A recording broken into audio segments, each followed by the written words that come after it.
Welcome to More Than a Lawyer, the podcast where we're rewriting the rules of success one inspiring story at a time. I'm London, and just like you, I'm doing more than one thing. I'm more than a lawyer. Whether you're a career shifter, a seasoned pro, or a dream chaser, join me as I dive deep into conversations with trailblazers, crafting their own narrative, embracing multiple roles, and thriving in the pursuit of their passions. Buckle up for a journey filled with insights, wisdom, and a whole lot of inspiration. Get ready to shatter expectations and ignite your ambition. Welcome to More Than a Lawyer. All right, folks. So I am so excited to dive in with our amazing guest today. I couldn't be more thrilled to introduce her. She's not only a former colleague from Netflix, she's a creative exec, but what's really interesting is that she has a dope brand titled I'm Not a Lawyer, but, and as someone who is a lawyer, yes, I'm truly enjoying listening to her TikTok videos where she digests some of the most newsworthy, entertaining cases and makes it so engaging and digestible. With more than 592,000 Yay. TikTok followers. Yes. I mean, 592,000. Yes. She's truly an all-around badass. So without further ado, let's give a warm round of applause to the incredible Melanie Goolsby. Welcome to the Thank show. you for having me. Thank you so much. Come on, intro. I love it. I'm just like, girl, please. Yes. It's been it's been a minute since we've worked together. So I was like, I'm so glad that you had time to catch up. Of course. And Thank come you here. for having me. Thank you. Funny enough, I was just yesterday looking at some of your TikTok videos and I was reliving the ones that I'm obsessed with, like the Diddy's case. Oh, yes. The Cassie breakdown. Yes. I was just like, she read all 31 pages of this lawsuit. I read them all. Oh my gosh. Okay. So that sent me, y'all. So can you share your journey from being a creative exec to becoming a content creator with this significant following? And then just let us know, like, you also have a podcast. So, like, how are you doing all the things? I don't know, girl. I have no idea. Yes. No, so we were both at Netflix working. Yes. I was pregnant, had my daughter in November of 21. And so I went on maternity leave in October. Yeah. And I had intended to take a year, take my time and come back and be the mom and all the things. Right. And in May, they reached out to me. Yeah, I got a message and an invite that was like, hey, we know you're on maternity leave, but are you free at 10? And I was like, well, what? I literally yelled to my husband, I'm getting laid off today. And he was like, no, you're on mat leave. And I was like, watch. Is that legal? And I'm not a lawyer, but right. No. The way that it worked, I was laid off that day, but the way that it worked is they had to honor my maternity leave and what I had put in. And so I said I wanted to take a year, so they had to honor it. So technically I was not laid off until the day I was supposed to come back.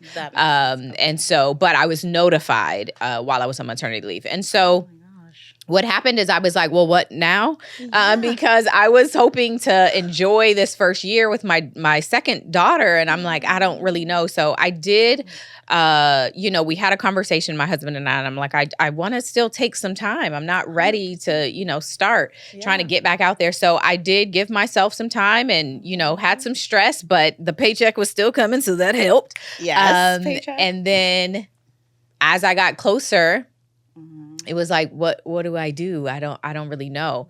And so thankfully I have some family who are in the entertainment industry and I was able to figure out helping work with them. And so that has obviously been amazing. And then about a year ago, June of 23, this is the transition.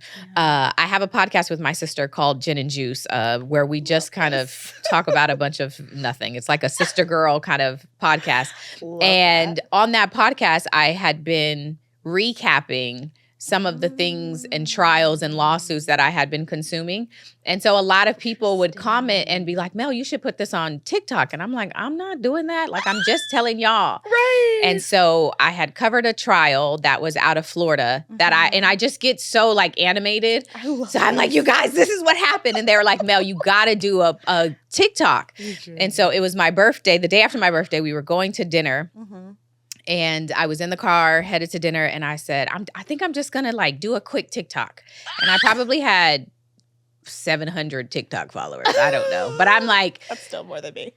And so my sister, she said, when you make it, she was like, people are going to automatically take you as the authority on it. And so she was like, and I was really nervous about that because I'm like, I am just like a consumer of it. Right. And so she was like, you should start with something like, I'm not a lawyer, but like, let me tell you. Stop. And so literally she just kind of she sent me a voice note, just kind of casually said it. And so I'm in the car and I'm like, I'm not a lawyer, but let me tell y'all about this trial. Yes! And I posted it. We went to And when I got out of dinner, it probably had 300,000 views.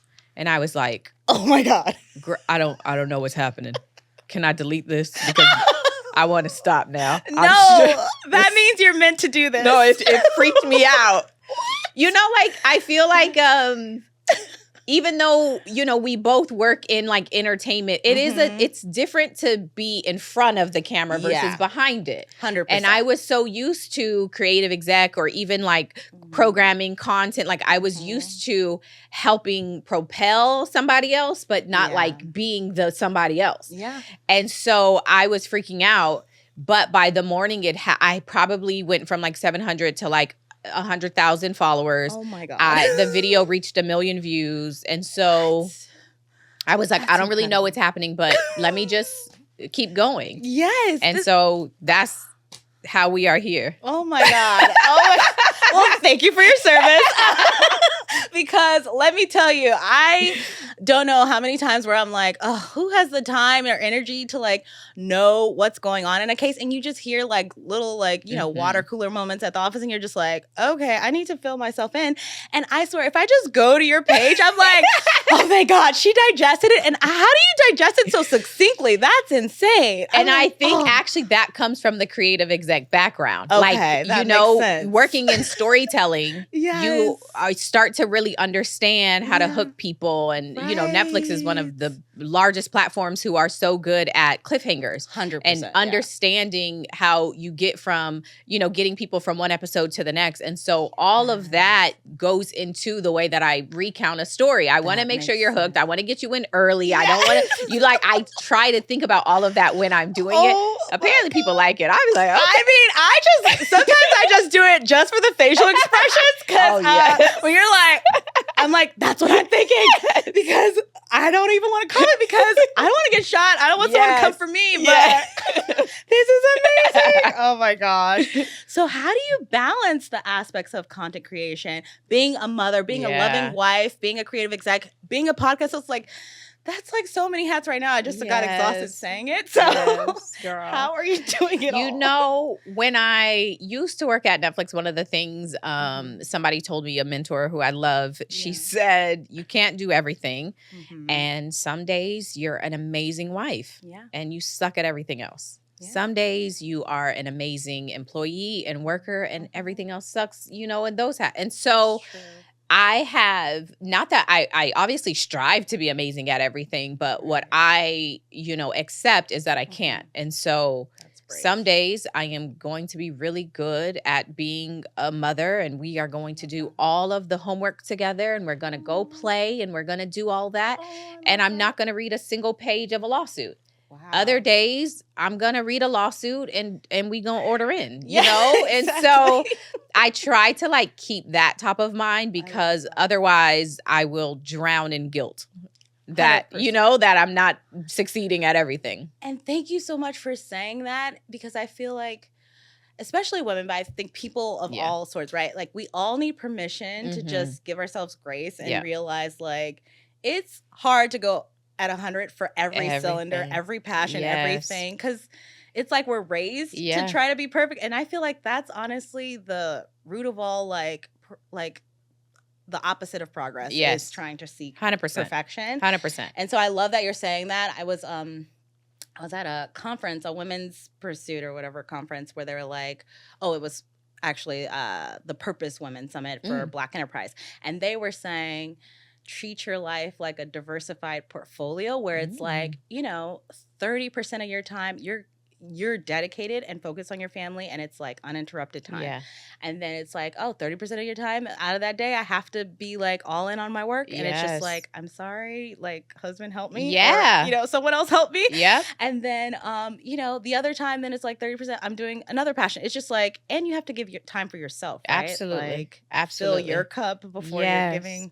Yes. Because mothers, I'm not a mother yet, but I'm like, I can only assume. It's exhausting. But exhausting. And to that point, I forgot I read an article not too long ago, and I forgot what they called it, but I will, if I feel like I've been overwhelmed and I haven't had me time on Sunday, when everybody is gone to bed and I am not doing anything, I binge TV.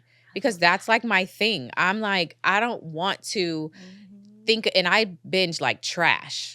Like, give me trash. Reality trash. Yes. That's what I need to just like decompress.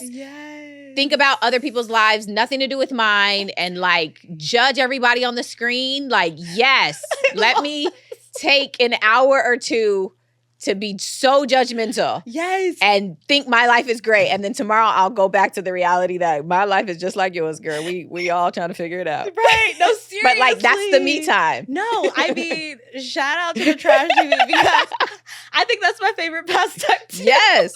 It's great. Oh my gosh.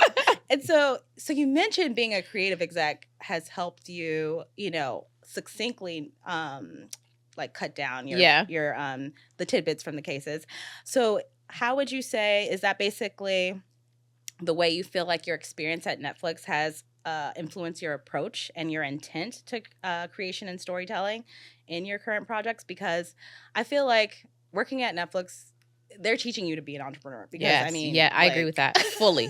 You're getting visit all these meetings and you're just like, this isn't even my job, but I know all the things. Yes. Like, do you feel like that helped set you up as well? Or? 100%. Okay. 100%. And That's also the, I feel like working there, one of the things that I took away at Netflix, which I'm not saying is the best thing, but you had to go. You just had to go.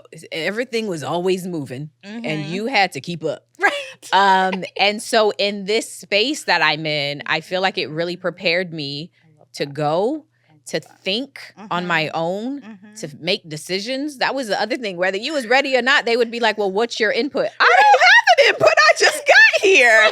I don't know. My name is? Yeah, literally. You would be like, wait, can somebody tell me what we're talking about? Right. But in this space, it's like, it's me. And so I'm like, Mel, you got to have an opinion. And you need to have an opinion that is backed into something. Right. You have to be I learned so much from that place, from the storytelling to the decision making to the just across the board. I feel like it really set me up for the space that I'm in. And I'm still figuring it out for sure. But I definitely learned a lot.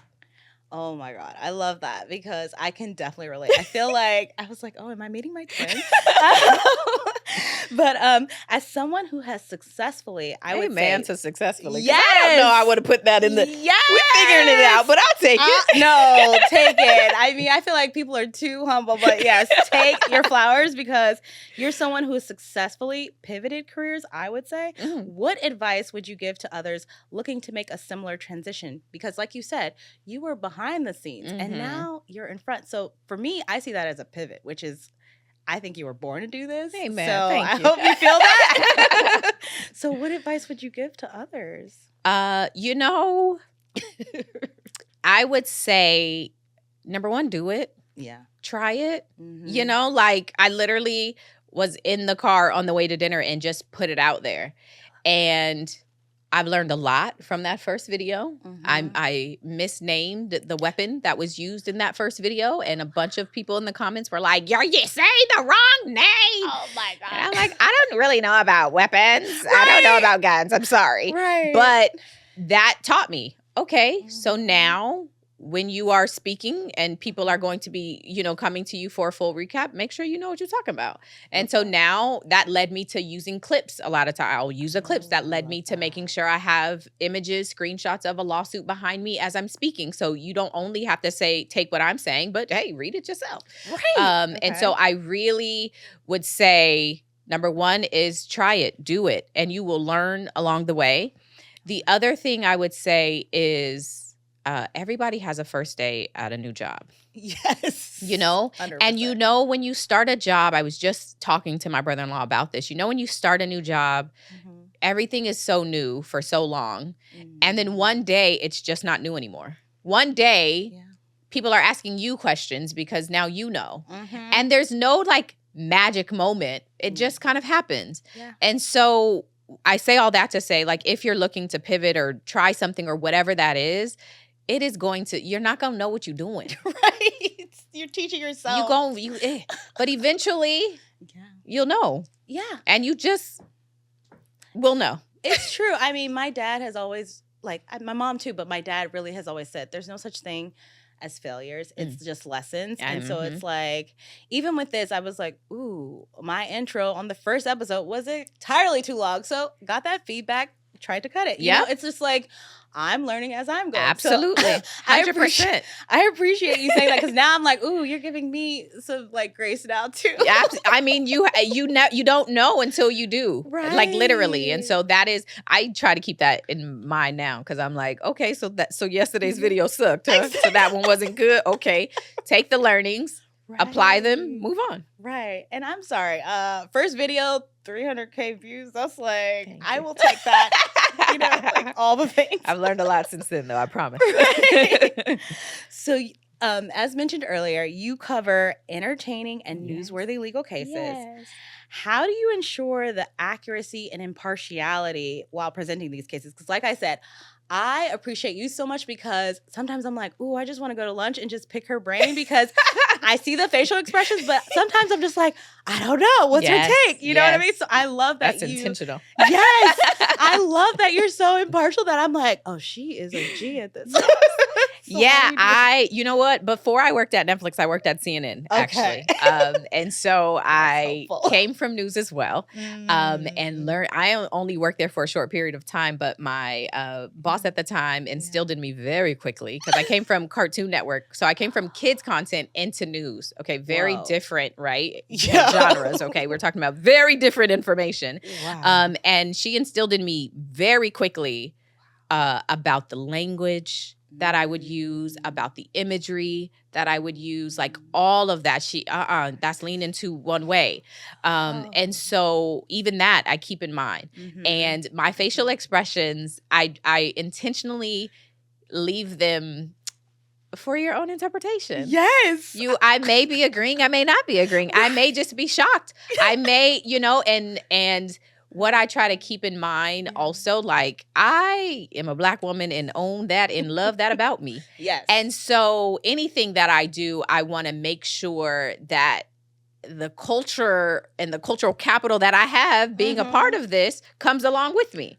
And so a facial expression I have is because I imagine you are having the same one at the same time.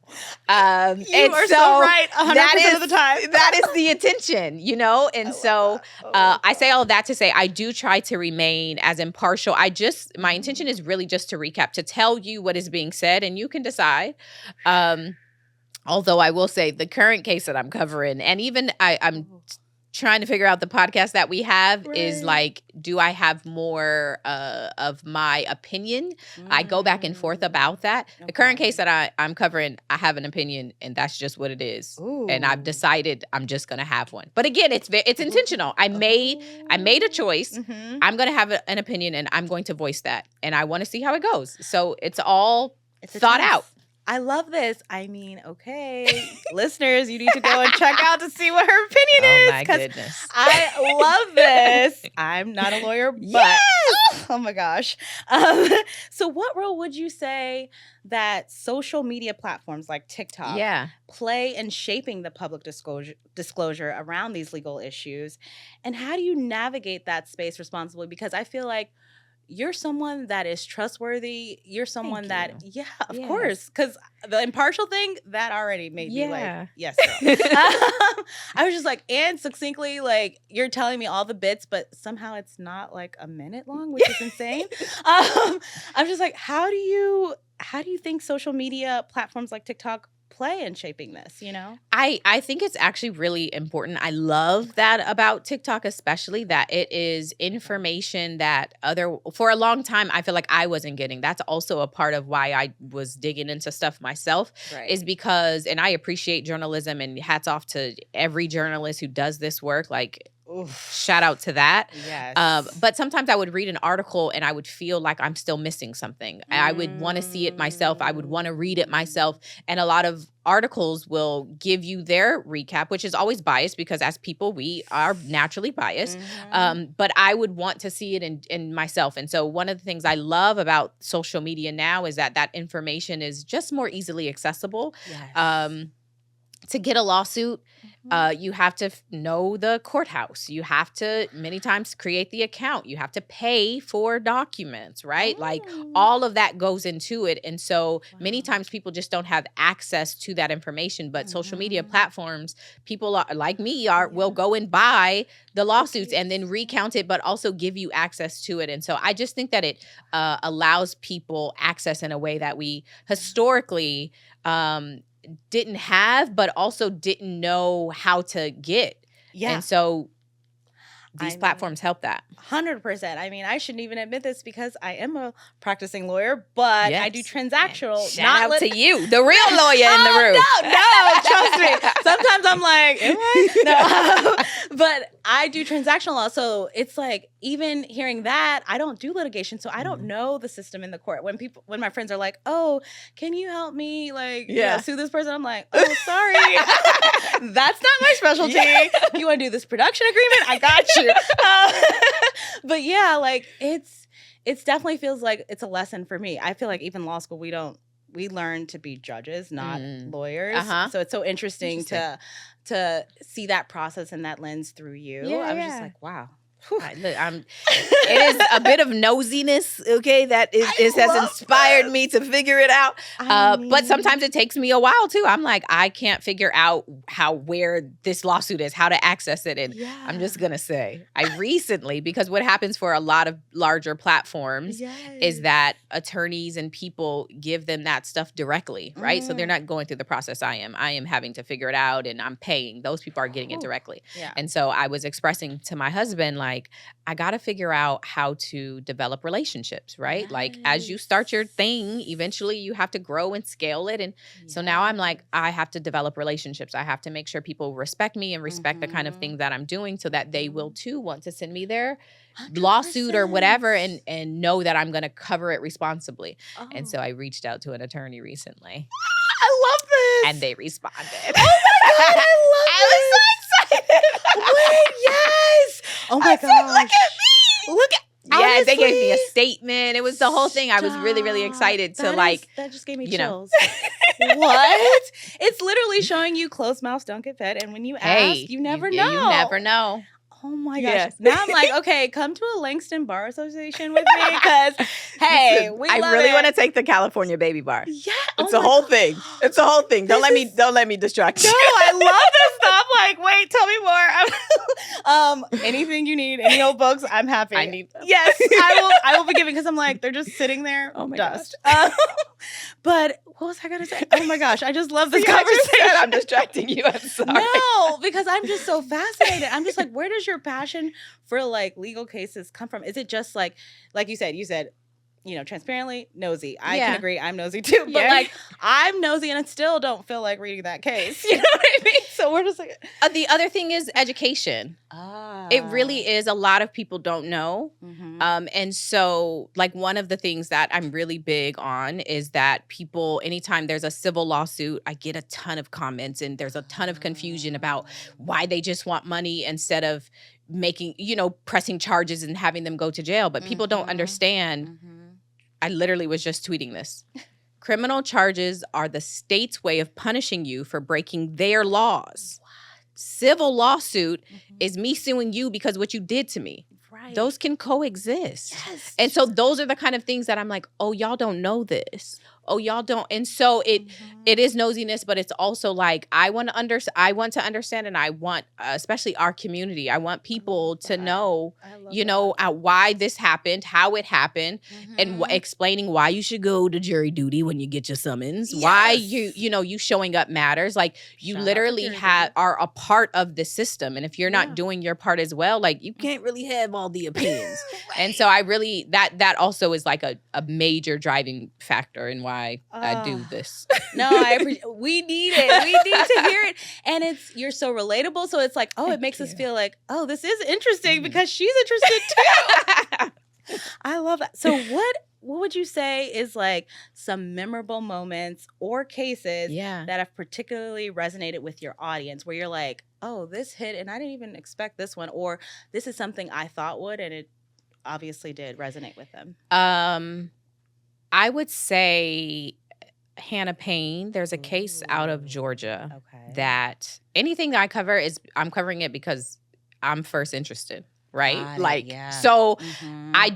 I wonder if this is going to, hit or not. But I'm also like, I'm watching this because I care, Wow, and so there was a case out of Georgia in which a woman, Hannah Payne, basically followed this 60-something-year-old man, Kenneth Herring, and she got out of her vehicle, ended up going up to his window and shot him and killed him. What? And he was actually having a medical crisis. She thought, for whatever reason, that he had gotten into an accident and he then left the scene, and he was what they're saying is trying to go to the hospital because he was having this medical crisis. Right. She thought he was just leaving the scene. She followed him, ended up getting out of her car, shot, killed him. I was exactly right. So when I first heard it, I was like, this is insane. And I have to know like what happened. Right. And so I watched it and then just made the video from day one. And I didn't know if people cared. Right. I just knew I cared. Yeah. And so I posted the video and it hit like 5 million. What? And I was like, you know what? I was actually happy because I wanted people to know this story. 100%. I wanted people to understand what the heck happened and how that jury got to a guilty verdict. Oh, thank you. I wanted people to understand who said what was presented, what the evidence was. And so that is one that I still get comments to this day on that case because it was so heartbreaking. It was so like unnecessary. Right. It was just one that really, really resonated with the audience and people who watched that, but also like still obviously affects me. It's one I will like literally never forget. No, I mean, seriously, as you're saying, I'm like, this is the first time I'm hearing it, and I'm like, oh my gosh, it's so bad. It's so unfortunate. And then it's just like, girl, like, why does she even have a gun? Or, and she was like, young. It was just, it was, sorry to change the tone, but that definitely, to answer that question, that is the one that I will like never forget. And I would think that the audience that I have, if people have watched that one, I'm sure they remember that one. Yeah. I mean, all sides. I don't have children. I'm just thinking of like his mother, even if he's in his 60s, I don't care. His family members, his kids. Like, I'm just like, you don't know a person's journey or what they're going through. 100%. And it's just crazy that people think this is appropriate to respond. Right. Like this is an appropriate response. And those people get on the stand and testify and hearing, like all of that. And even at her sentencing, her aunt or coworker like got up and testified and had a ridiculous statement. And so like all of that. I think the other thing too that I always try to remember, even when I'm presenting any kind of case, is that while I am, recounting it and I'm not related in any way or familiar with these people, these are real people. Yeah. Like a man really lost his life. When I'm doing a lawsuit, there really is a victim in that case. Right. If they're alleging whatever they're alleging, those things could have really happened to them. Yes. And so I try to remember and bring the humanity to it as well. It is a document. It's 31 pages, and sometimes it's salacious and sometimes it's drama and tea. Right. But it also, at the end of the day, there's a victim. Right. And I try to make sure that comes across as well. Like, I want to always be respectful to victims. And that's families. just, and their families. And that's just, like, always. I don't care what the case is. I want to be mindful of that. I love that. And see, that's why you're so good at it, because you're so responsible with that. Like, you recognize that gift. You know what I mean? So that's huge. Okay. Now, I'm at the last question. Okay. This is so interesting. I'm like, how is it going so quickly? It feels like I just got here.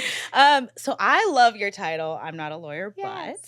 And it implies, I would say, a sense of approachability, relatability to legal topics. Yeah. How do you strive to make these complex legal concepts accessible and engaging for your listeners? Because, like you said, it's because you're interested in this, but I'm just curious, like, how does the information, like, come to you where you're like, oh, I need to talk about this case about Hannah. Like, I would have never known about a case in Georgia because we live in California. And I'm just like, time zones are different. People are different. So how do they come to you? And how are you just like, okay, this is something that I need to actually digest these complex legal concepts. And especially as someone who's not a lawyer, as you admitted. So, like, sometimes I'm sure there's, like, jargon in there. You're just like, WTF. Yes. Shout out to WTF Media. So I'm just like, how do you do this? Like, obviously you're bringing your full self, but like, I am reading a ton of books at this point in my life to understand what people are saying and what it means. So I am trying to, like, really do the education just for myself. I love that. Also, anytime I am reading or watching anything, the way that my brain is working currently is I'm also thinking about how I would regurgitate this information. So I watch a clip or I watch a trial, and as something happens, I'm like, oh, the way that I would introduce this clip is this. So let me go back and, like, make sure I have the proper clip so that I can, like, I'm just always thinking about how I'm going to put out the information. The other thing, though, is that one of the trials that I covered very early on, a rapper out in Florida, a guy named YNW Melly, who, it was a double murder trial. And so he is accused of killing two of his best friends. And the way that case intrigued me, but also caused me to, like, deep dive. To understand motions, to understand when they're filing something, what it means, why they can file it, to understand when they cite, case law, what is that case law? How does it apply? Like, and that's, of course, the lawyer side, is like being able to reference a case and make that prove your point. I'm like, oh, y'all are good. I see what y'all did there. But, like, that is, I'm just, like, deep into, like, understanding that. And then, again, because I am who I am, I'm going to tell it the way I'm going to tell it. You know, like, seriously. I'll hear y'all make it fancy, and then I'll be on the video like, let me tell y'all what they really said. What just happened, And so, that's essentially, I just was reading a trial that was, the conviction was overturned. And I was reading the Supreme Court. They had, issued their opinion. So I was, like, reading through it. And I mean, I was all in. I was like, oh, I see how they got to this point and why they're overturning it. Like, being able to follow that train of thought and like, that kind of stuff, I get all in. I get excited about it. I mean, I'm getting excited. I'm like, I don't even know which case was overturned, but now I'm like, now you got me. Should I have been a litigator? But it's so funny you mentioned the Melly case too, because I will say I admit to seeing that video of yours on that one, and that helped me when the Drake Kendrick beef, like when he referenced that, I forget which one referenced it. I think, was it Kendrick referencing it? It was Kendrick. And I was like, Melly, I know that case. I got so many comments like, we know this lie because of you. Yes. No, seriously. for the culture. Like, she is helping educate us. So if you need to understand the beef, shout out to that video. Hilarious. So thank you for that, because my husband was shocked too. He was like, how do you know that? Because he knew that reference, but he just knew because of hip hop. Yeah, and I was just like, no, I know too. And I didn't even, that one was a case that I had no familiarity with. Right. I don't know if I saw a tweet or something, but it was like, this case is starting soon. I'm like, oh, what is this case? And then I said, oh, wait, hold on. I got to do this. Yes. And so I did that whole trial. I mean, waking up, and it's Florida, so East Coast time. I'm on PST. I'm up at 6 and we go into 2 and God. We are going through all of the witnesses, all of that, and just, trying to relate. The other thing, and this kind of goes to the first question that you were asking, is like, this started when I was like on maternity leave. So I was already at home. I'm with the kid. I'm doing, trying to figure out life. A lot of people are at work. Yeah. A lot of people are doing other things. Yeah. I have just been able to use the time I was at home to find something I can do still at home. I love that. And so I recognize, like, other people, like, got stuff to do.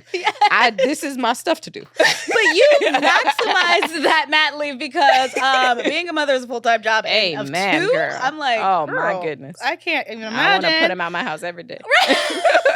Living rent free. But so you've made it to the lightning round. All right. And this is the fun part, where it's like 5 easy questions. Your responses are just 1 to 5 word responses. Okay. So it's like short, sweet. It's like, and if you want to go on more, I don't mind, because I just love talking with you. So I'm like, okay. So I'm just going to start off. Okay. So my passion in legal cases comes from nosiness and education. Love that. Having it all means to me. Having it all means to me being able to vacation with my family when I want. Yes! We need a soft whatever that life, looks guys. like. Yes. No, seriously. Even staycation, please. Amen. A fun fact about me that you may not know. Oh.